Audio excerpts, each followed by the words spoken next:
I always say what you don't use, you will lose. So keep on using, and you'll be so surprised at the dynamic power of sound. Really, it is so dynamic.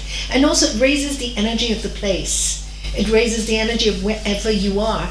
So if you're home, and today's subject is what? Juggling home and practice. Yeah, but before then, I would like to say Happy Valentine's Day.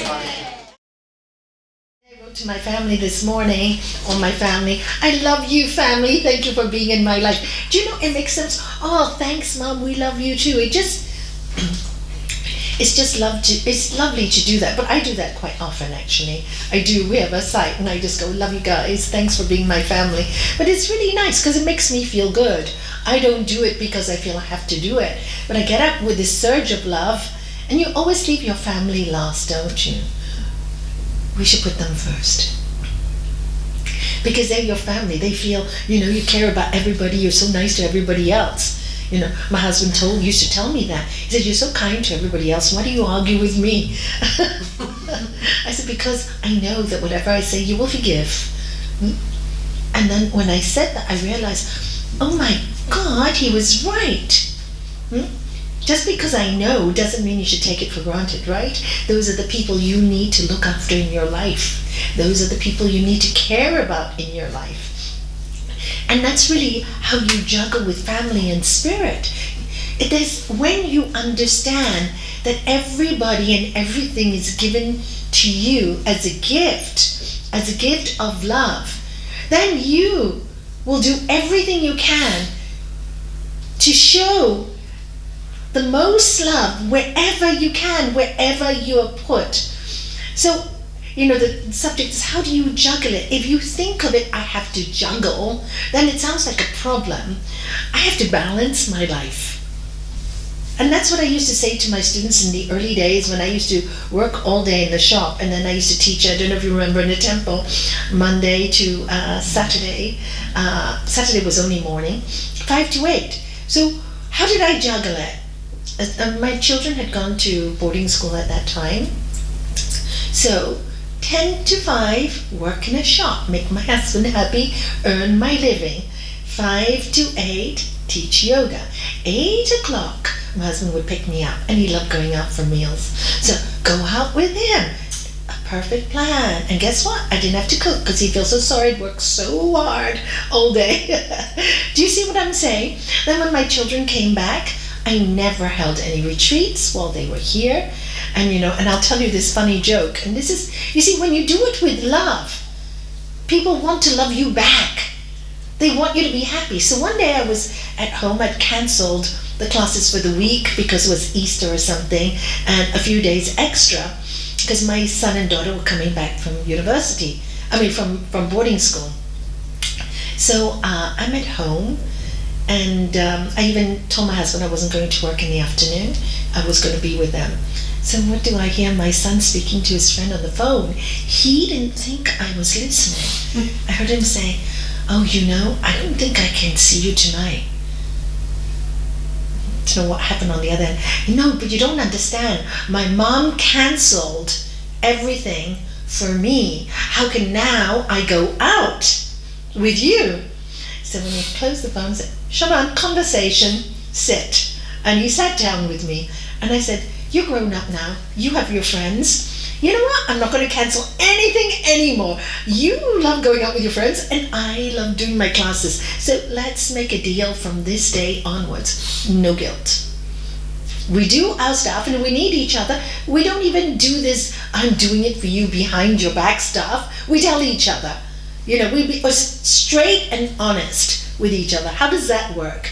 And he said, oh, Mom, thanks a lot. I said, so call your friend back and go out, and I will start a painting, because I had a painting room next to that I'm longing to paint. I'm home anyway, I might as well do it. So, and that's how we worked it out. And still today, when my husband passed, and Mom, no guilt. Didn't we say no guilt in our family? I'm fine. I'm a grown-up woman. You're a grown-up man. You have a family to look after now. They should come first. I should come second. And I'm fine. Do you see this no guilt? And this is how you juggle things. Everything is a gift. You do it with love. And of course, when they came for Christmas, as you know, I took the month off to be with them. And I loved it thoroughly. Could I afford to take 2 weeks off? No, because 2 weeks from my center work, but not only the center work, all the charities, the amount of people that write to me all the time. I have to say, I'll reply you when they're gone. My kids are here. Unless it was really, really important, I attend to it. Well, everything aside, because you know why? You need to focus when you need to focus. What we do with our lives, and this is what makes it so confusing. Let's say you're juggling it, and this is what I see people do. They're juggling their time, right? So they're actually doing everything with their family, but their minds are not there because they're doing it, but they're doing it quickly. Oh, let me cook for you quickly because I can do this. Or let me do this quickly so I can do this. As if their family is so dumb and can't feel that. Of course they can feel that. It's so much better when you tell your family straight, on this day, I'll be away from 6 to 8, so do your own thing. If you need me, I'm back, and if you're not, I'll take my time and do something else. Do you know? And that's how truthfulness is what you apply in your home. And people love truthfulness. But what I see is when people do what they want, like one person in the family do what they want, there's a lot of guilt involved. So what happens is if they're 15 minutes late, 20 minutes late, or they meet a few friends and they, you know what, you're all having such a nice conversation about spirituality, I want to join you. They're feeling guilty, so they're neither here, they're not at home. Meanwhile, they don't call their partner to say, guess what, I'm having a nice time, you're welcome to join me. Do you mind if I come half an hour late? Don't worry about the dinner. Do you want me to bring a takeaway? Do you see? It changes the whole energy of juggling. You're not juggling, you're just being truthful. And you're not being possessive. So you see, we put all these kind of clamps on people's minds by our expectations. And of course, you're in a family, you need to have expectations. So if you want to do something different in the balancing of your day, let people know. Never let them know last minute. That is not nice. And this is what I see a lot of people do as well. They'll say, suddenly with a group of friends, and they'll say, okay, I'm going out tonight for dinner, I'm not coming back till 1 in the morning. And then they say, my partner got so angry, he or she screamed at me. I said, can you blame them? You have a partnership. You have to be responsible. They wouldn't mind if you tell them beforehand. Once in a while is different. Because now, you see, you have to understand you're in a partnership. You decided to have a partnership. And when you decide to have a partnership, there has to be give and take. There has to be balance. Otherwise, it breaks down. Otherwise, when you go into partnership, you tell people exactly what you are truthfully. When we talk about juggling, people tell me, oh, how can I make time for my spiritual work, my meditation? And I tell them what somebody in India told me many, many years ago. Oh, my children, my this, my husband, my breakfast, and all the millions of excuses. And I said, well, somebody told me if you get up 1 minute earlier every day, by end of 1 month, you will have 30 minutes. That's 1 minute earlier every day. Can you do it? Is that impossible? And they go, oh no, actually, it's not impossible. So why aren't you doing it? Give me more excuses. Any other excuse would be laziness, right? So can you admit that you are lazy and not blame your husband or your wife or your children? It's nothing to do with them. They are there. They've always been there. You wanted them there. And now because you want to meditate, you want them all out. That's pretty unfair, don't you think? I think it's pretty unfair. So if you want the time, first you get up half an hour earlier, in a month's time.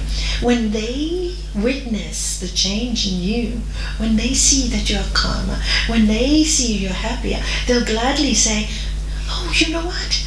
We'll get out of your way. We'll get out of the way because you look so happy. Let's give mom or dad their time. They need their time. What is spirit? What is spirit? Spirit is seeing everything as divine. That's what we talk about. Everybody is God, right? Everything is divine. So you can't separate yourself. When you're doing yoga or you're doing spiritual work, you are divine, but everybody else isn't. And this is what most spiritual people do. I'm the one that goes and prays, so you must be bad. In fact, somebody came to me today, it was really funny, and she said to me, it's actually this morning, she said, because I told her about the subject, and she didn't turn up, but she said she might turn up. And she said to me, my husband's very, very religious, and he goes to all these prayer meetings, and I love that he does, but then he says to me that I'm not spiritual enough because I stay home with my children, give them dinner and their baths so that he can go singing. And he says, I'm not spiritual enough. I said, I think he's got it wrong. He's going, singing, and having a lovely time with his music and his praying, and you are serving God.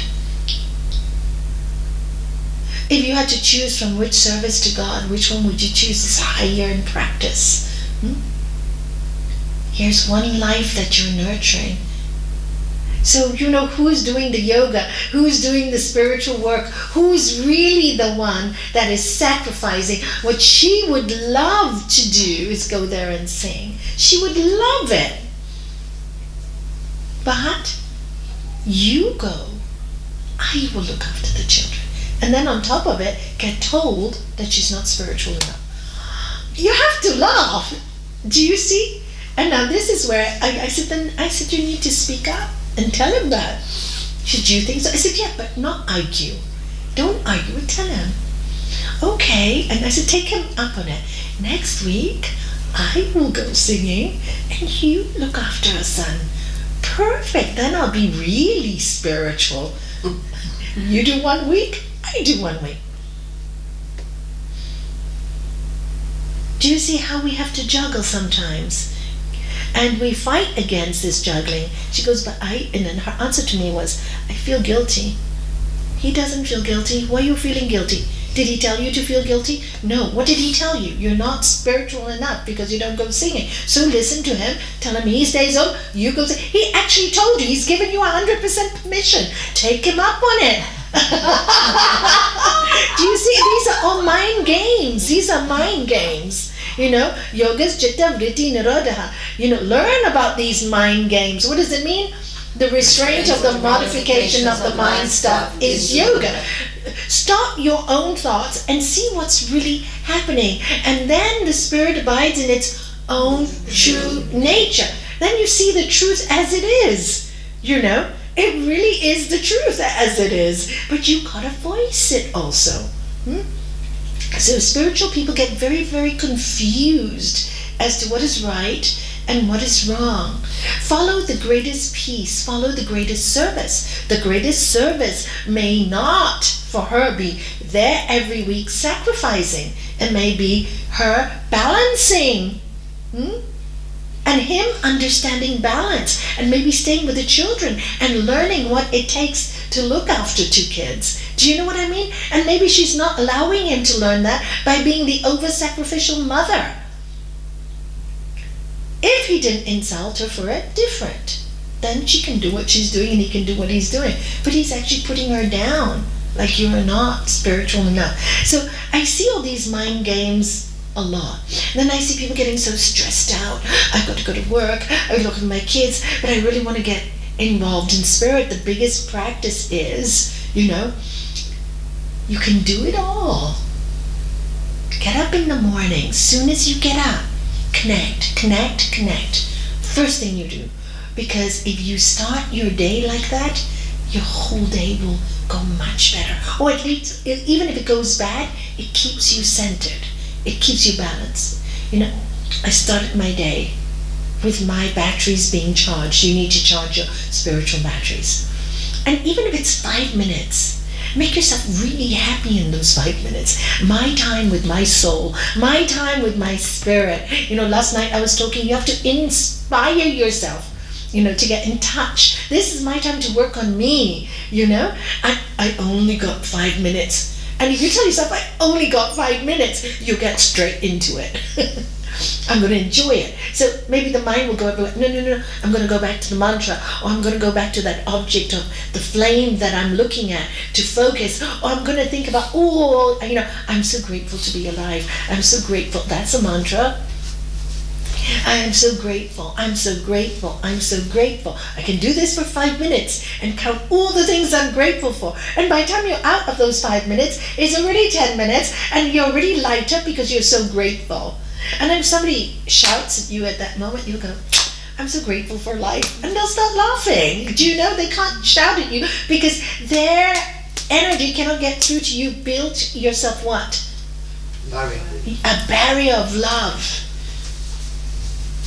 And if they keep breaking you down, then, you have to tell them. You have to fight for your spirit. Now, that's the only time you fight, when people stop you from growing. It's about knowing so clearly when you should fight for yourself and when you should let go. That's juggling. That is juggling. That is learning to deal with things. Because sometimes you will have to speak up for your spiritual growth. Like in my life, when I first went to the Raj Yoga programs in the States, one Raj Yoga program for 17 days, my husband was very angry, really angry. Then he told the children, and the children said to me, Mom, how can you do that to Dad? And I go, oh, again, don't let yourself be manipulated. Secret, all right?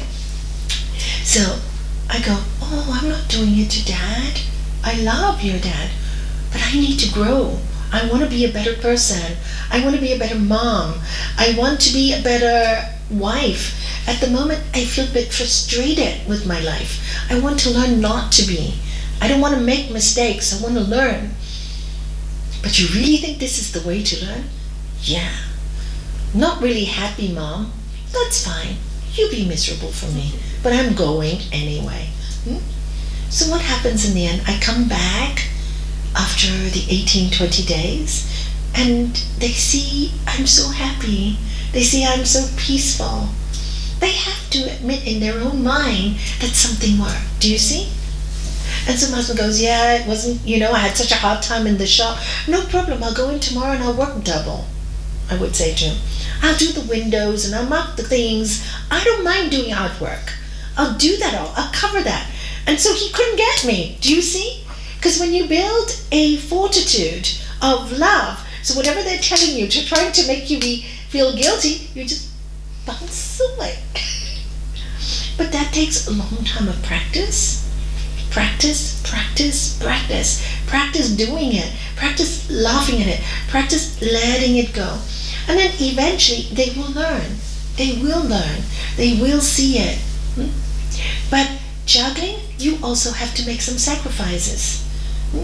Spirit doesn't mean I have to go to my whole day has to be out finding my spirit. Yeah, when you get to my age, yes, absolutely, because your kids are grown up, our responsibilities are done. You don't have to really juggle. Life is service for us now, for most of us now who've been doing it for years, right? Life becomes service. Our children have accepted it. They actually not only accepted it, but love that we do this work. They feel proud of us. So we've grown through that process. But many of us in this room have made great sacrifices. Great sacrifices to keep the family going. Juggling means showing by example. Sometimes you have to make the sacrifice. And I have seen many of the students now, 20, 30 years, they'll say, today, now it's a really important day. I hope you don't mind. We're going to be with our families first, But whenever they can, and it doesn't, the families don't suffer, they do come. Because like I was saying the other day, why do people come? Why do I come every Wednesday? It's only to remind ourselves, and I think this is really important. Buddha says you really need 3 things in this life to live a peaceful life. And the 3 things are, you need a teacher, you need a sangha, You need a Sangha and you need the knowledge. So once you have knowledge, that's it. Okay, you don't even need the teacher once you have the knowledge, because the knowledge is everywhere. But what you need is Sangha. What is Sangha? Sangha is a group of people, actually it's Sat Sangha, which means a group of people who live in the knowledge of truth. Living in truth. We don't lie to each other. We all know the truth, and the truth is we all know that we're going to leave this earth one day, and the truth is we all know we're much more than this body, we're much more than this mind, and there is this great energy, call it what you may, because if you look at creation ourselves, there has to be a creator. Even to make a cake, you need to put the creator is the cook, right? Anything you do in life, you need to create, right? Anything. So if we talk about creation, then who created this? Has to be a creator. Correct? You have to. There's no other way that we could just puff the magic dragon. So I haven't done that song before. I don't know where it came from. I didn't expect that.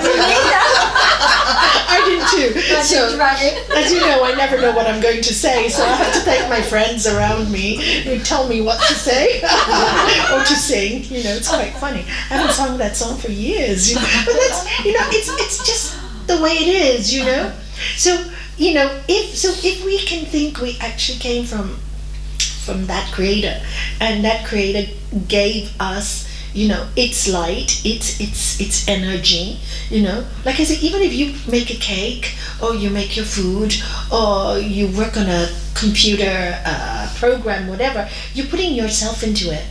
So even though it is not you, it has your essence. Are you getting it? So my painting, like if I paint a picture, I put it on a canvas. It's not me, is it? It's a canvas with paint, is it not? But it has what? My essence. So like that, we have that essence. And the sutras tell us, and all the religions tell us, that the kingdom of heaven is within us, within us, within us, within us. So if it's within everybody, every time you get into a trap, how do you juggle your children, your wife, your home? If you get into a trap, please come to satsang. Most people run away when things go wrong. No, come, that's when you need it. Because your mind is getting too cluttered with too many thoughts, and you're around too many negative people and everybody's judging you and you're forgetting what you're thinking. Come back. But when you are peaceful, you won't feel you're juggling anything. You love the juggle. You just get every opportunity that comes to you. You get so excited to serve. Sometimes I may have a really busy day, and like Monday was a really busy day. I was seeing patients all day. My daughter calls me, "Mom, can I come in for half an hour?" I was so excited. It was my only half an hour break, but I was so excited because God called. That's how you think of it. God's calling me. So I go, okay, Shani, don't worry. I'll make something for Talia because she's special needs. And I know my daughter never stopped. Thank you. I go, thank you, God, for giving me the opportunity to make a quick dish. I'm very quick in the kitchen. So I quickly made her something for dinner. I come, I can have a cup of tea with her. Enjoy it. You see, enjoy it. It's not I'm doing it for you. It's like, it's so much fun that we have this half an hour together. I don't know, we always got so many kids around us every time she comes, and poor girl never stops. Thank you, God, for giving me this opportunity to serve her. Because I serve so many people, I'm so happy to get this opportunity. So you don't think of it as juggling, you think of it as, I love to do this. I used to think of things as separation, separate everything. This is my spiritual work, and I really did think like that. And this is my house, and this is my shop, and this is this. No, it's all spirit. It's all spirit. And that took many years of practice to make me realize that. It didn't happen the first 10 years. I can tell you that for sure, and many of my students will tell you that. But I did the practice. And I practiced so long, without a break, with all my heart, that it became part of my nature. What neuroscience is all about. You see, it's very important, your language. You say juggle, you think, oh my God, I really have to, it feels like hard work. Oh my God, my challenge is I got to do all this in one day. oh, let me do it well. And if I can't, don't feel guilty. Secret, I did my best. All right? Sometimes we can't. Sometimes you have to say, no, I can't. I've done that too. My daughters call me like, so sorry, darling, I'm not here today. Wednesday is my day for Gibraltar. She knows now. Can I come to your house when you're not there? Absolutely, it's your home. Come, but I'm not there. And I don't have time to do anything this morning. Finish, done. Do you see? No, zero guilt. That's another thing we carry when we feel obligated. So talk. Again, the bottom line is talk to your family. Be truthful. Never lie. They can see through the lies. It's not a win-win situation. What is a perfect action? What did our beloved Gurudev tell us is a perfect action? One that causes no harm to anyone, some benefit to someone, yourself included. So you have the right to be happy. You can say, I have the right to be happy. So when should I fight for my right to be happy, to have my fling and my time? And when should I just enjoy the happiness that is just here, now? It's here now. You know, yesterday I told the story, there was this couple sitting down in a park and they just got married. And the husband says to the wife, darling, I'm so glad we got married. Now all we need is some money and then we can be really happy. And she looked at him and she said, no, darling, we are already happy. If we get some money, it will be a bonus. So many times our problem is we think if we do this, we're going to be happy. But be happy where you are now. And if you have to do something now and you don't really want to do it, as my master said to me, just get over it. Learn to love it. There's not all jobs that you're going to love to do, you know. And that's what my master taught me. He said, you know, it's not about what you like or what you don't like. Just do what you have to do. We think too much. We think too much. We think too much. With too many things in our mind, thinking. And then, you know, oh, I like to do this for you. And then I really don't want to do it because now you take advantage of me and da-da-da-da-da. And that was the state of my mind when I was younger. It's a horrible state of mind. You know, how can there be peace in such a mind? Because I'm doing one thing and I'm complaining in my head. So what's the point of doing it? Better to be truthful. I'm not doing it today because I'm tired. Nobody's going to kill you for it. And if they do, then you know it's time to leave. It's quite simple, isn't it? It's really quite simple, you know? And so don't confuse these issues. And there's too much guilt in the home. Everybody owes everybody instead of everybody loves everybody. And as yogis, this is our job, to infuse love into the work. And we can only do that by doing everything ourselves with love. You cannot teach it by words. So we have a lot of yogis going home and lecturing their partners about how they should live. You know, and this is the worst thing you can do. And they'll go, you know, and they'll say, my husband doesn't listen to me or my wife doesn't listen to me. Because you're lecturing them. Are you doing anything to show them that you are living like this? It's very easy to talk. Beautiful, fancy words. The proof is in the pudding. Live it. If you live it, they will definitely follow you.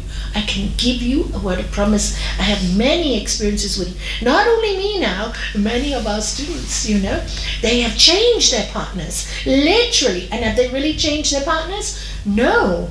They've changed themselves. You see, things don't come so easy. When we think we're a bit spiritual, everything's going to work right away.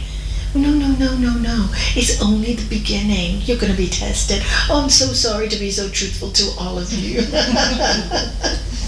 You're going to be tested. It's easy to say, bear insult, bear injury, highest practice. And then some insult comes and you can't do it. So this is where you practice at home. That's why all your greatest tests are always home or family, isn't it true? The outside world, pretty easy. But it's family and home, because that's where you know, you have to practice it. Of course, if anybody's abusing you, then you should not allow it. You should not allow it. Anybody, male, female, we should not allow it. Because if you allow it, it will continue. I never blame the other person. It's like if you allow them to manipulate you, they will do it for the rest of their lives. You have to speak up for you, so you come to this person so that they teach you to be strong. But again, how do you do it? In love. Are you getting the picture?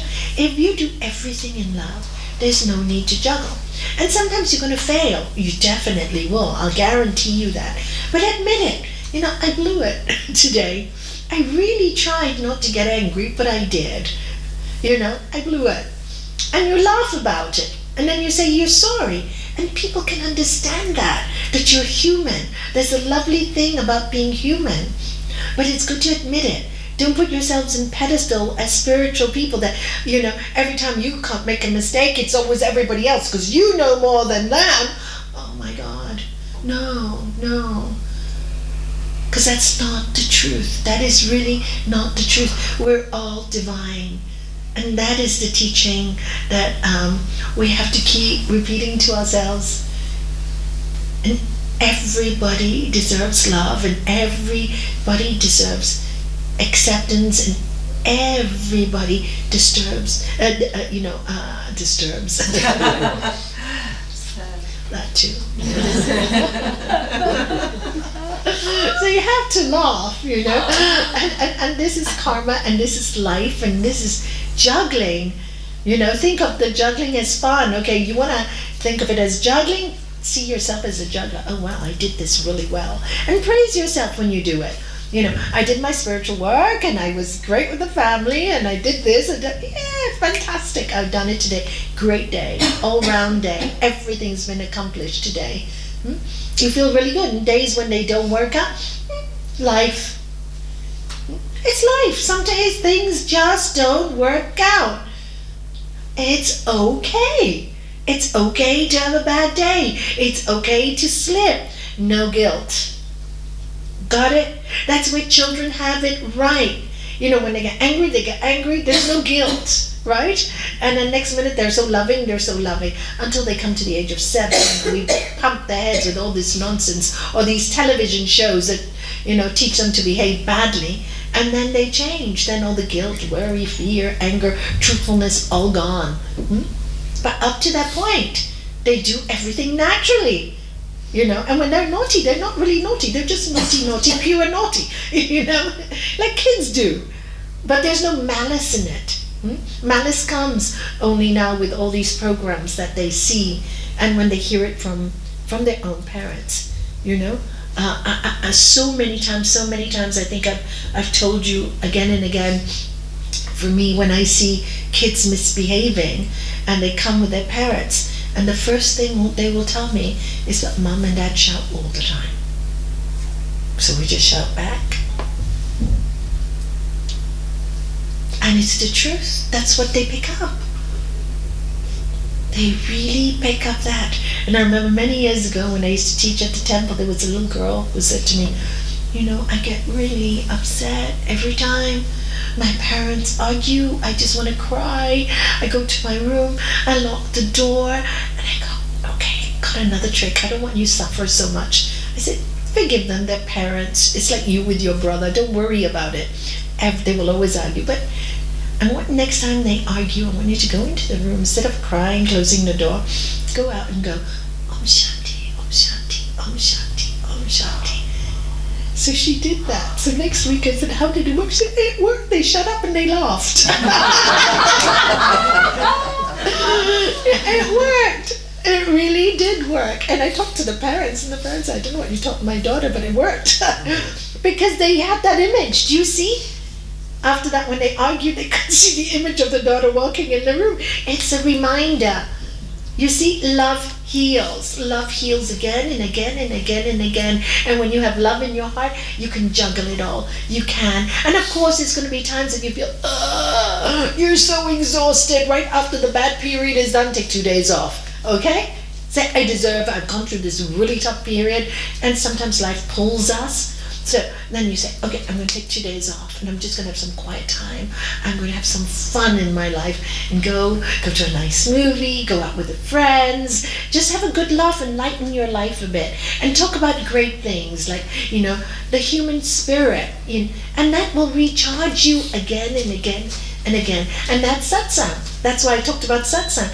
But please be with like-minded people, all right? Because it will uplift you. Sri Patanjali tells us in the 4 Locks of Keys. What does he tell us? Friendliness towards the happy.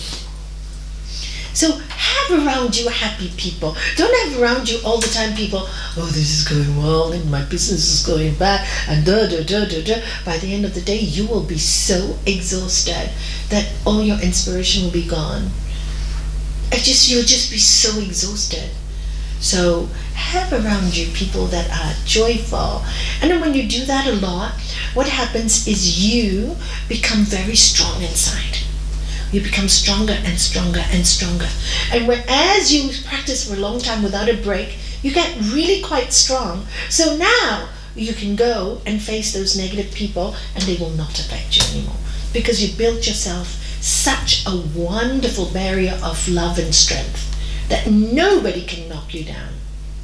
And that's the secret of spiritual practice. And the only way to get there is by practicing it in everyday life. And that's what my guru taught me. I'll finish with this story. I think I've told many of you this. There was a time when I read so many books, and each book tells you a different meditation, a different chakra, this and da-da-da-da. So much different stuff. Everybody, translates things differently. So I called him up. I said, Gurudev, I don't understand this. I'm getting so confused. And he said, drop all your books. Nalanie, drop them all for at least a few months and study the book of life, because that is your best teacher. And that's what I did. And that's when I started to study life, then everything I read in the books I understood discriminative discernment, because books are just maps and words. But the feeling of life is different. The feeling of forgiveness is different. The feeling of anger is different. You read a book, when you're angry with somebody, spread light. Great advice. Cover them in light. But if you don't do it, it's not going to happen. Do you see? You're reading it. Oh, I read that. But have you practiced it? Well, maybe once. I'm so sorry, my friend. You have to do it every day for the rest of your life until you're free. And if you feel free after 2 months, you're done it. You have to practice it for it to become a reality.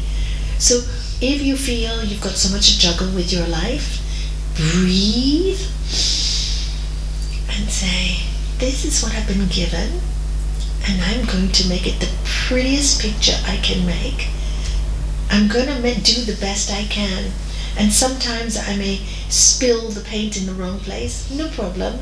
I can paint on top again. I'm going to try to make the prettiest life I can make. And within that beautiful life, there are going to be dark periods. Like in every painting, you have dark and light. Otherwise, it's not beautiful. We need shadows and we need light. So our life becomes so meaningful when we have shadows and light. And don't think of your life as everything is a chore. Think of it as everything is a gift. Thank God I can work. Thank God I can move. Thank God I can clean. Thank God I can cook. Thank God. Don't think of it as a punishment, but every job is a gift. And every time you forget it, go and see a crippled person who can't. And I'm so grateful for my granddaughter who is special needs, because she certainly taught us all to appreciate life to such a degree, because she fights for herself. Every time she falls, she fights to talk. She fights to live, She really does. And if she can in a broken body, how much more can we do in a body that's equipped with everything? So, and you won't ever complain.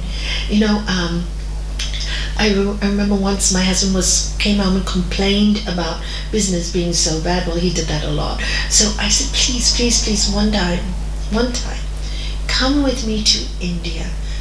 I had gone to hospitals with my dad before that, and given them oranges and food, and sit with sick people with leprosy and all kinds of stuff.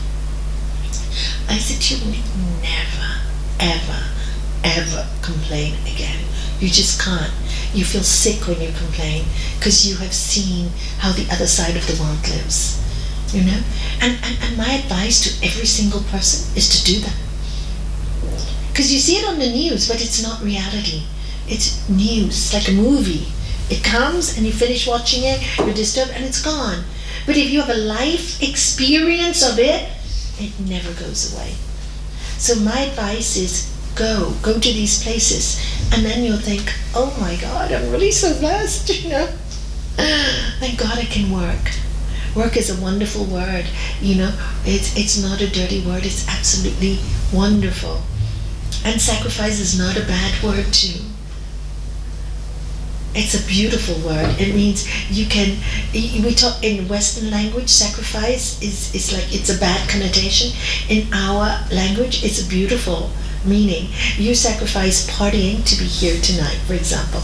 You sacrifice your sleep to meditate half an hour more. Does that sound like sacrifice to you? For me, when your kids are sick or your grandkids are sick, you sacrifice your sleep to be with them so they can get well. Does it feel like a sacrifice? It feels like, I want to do this. At least I do. I don't know about you guys, but I can't sleep if a child is sick, because they may need you. They're so little, and they've been sent to us to look after. So, and that is sacrifice. Is there anything hard about that? Why would we complain? Do you see? It's a joy. It's a joy to be used to serve somebody else. We all say we want peace, we want to serve some. No, I want to help, I want to help, I want to help. So help in your home. We're better. And then when your home's done, please come and help here. We always need help, right, Michelle, Lakshmi, Chandra, Shanti? We always need help. We're very welcome. Speak to them. So, juggle your life and have fun, but enjoy it. And that's what I would say. And you can make time for everything. Everything. Oh, maybe not everything. Some things you have to let go of. Some things you have to let go of. And you have to ask, is it worth the price? If it's worth the price, let go of it. Because sometimes you love too many things like me. I love so many things. But I drop the dance. Drop this, drop playing the piano. You'll never be very good anyway. I used to love to play the piano, but it was never very good. So that can be dropped. Let somebody else be the piano player and I can watch, Because literally, you have to make decisions, because sometimes when you love too many things, you can't do it all. And then focus on what you're really good at and give that more time. So for me, the most important thing was peace. So this work became my God, because it helps me find peace. When you find peace, I get peace too, It really is like that because we're connected. We're connected. We really are connected.